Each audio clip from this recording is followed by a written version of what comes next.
ہے۔ صحیح ہے۔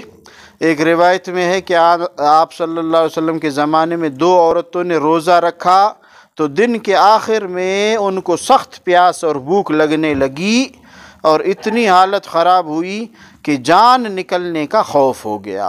انہوں نے آپ صلی اللہ علیہ وسلم سے افطار کی اجازت طلب کرنے کے لیے آدمی بھیجا تو آپ صلی اللہ علیہ وسلم نے ان کے پاس ایک پیالہ بھیجا کہ وہ دونوں اس میں قے کریں۔ پس ایک نے قے کی تو آدھا خون اور آدھا تازہ گوشت نکلا۔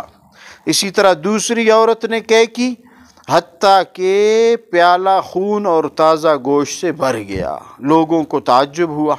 اس پر آپ صلی اللہ علیہ وسلم نے ارشاد فرمایا کہ ان دونوں عورتوں نے حلال چیز سے روزہ رکھا اور حرام پر افطار کیا۔ یہ دونوں بیٹھی ہوئی لوگوں کی غیبت کرتی رہی۔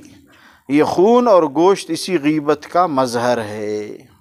بچیں گے انشاءاللہ اس چیز سے؟ ہاں تو ذرا غور فرمائیں، کیا آج ہمارا روزہ واقعی ان خرابیوں سے محفوظ رہتا ہے؟ ہر ایک سوچی۔ واقعہ یہ ہے کہ روزہ رکھ کر بظاہر ہمارے معمولات اور مشاغل اور عادات میں کوئی تغیر نہیں آتا، باید ہے تبدیلی آنی چاہیے تاکہ اللہ پاک دیکھے میرا بندہ سب سے خفا ہے میرے لیے، اللہ کے لیے سب سے دور۔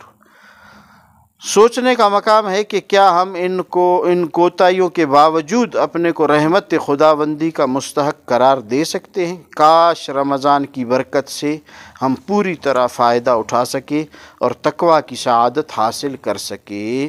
اللہ تعالی ہم سب کو تقوی والا بنا لے۔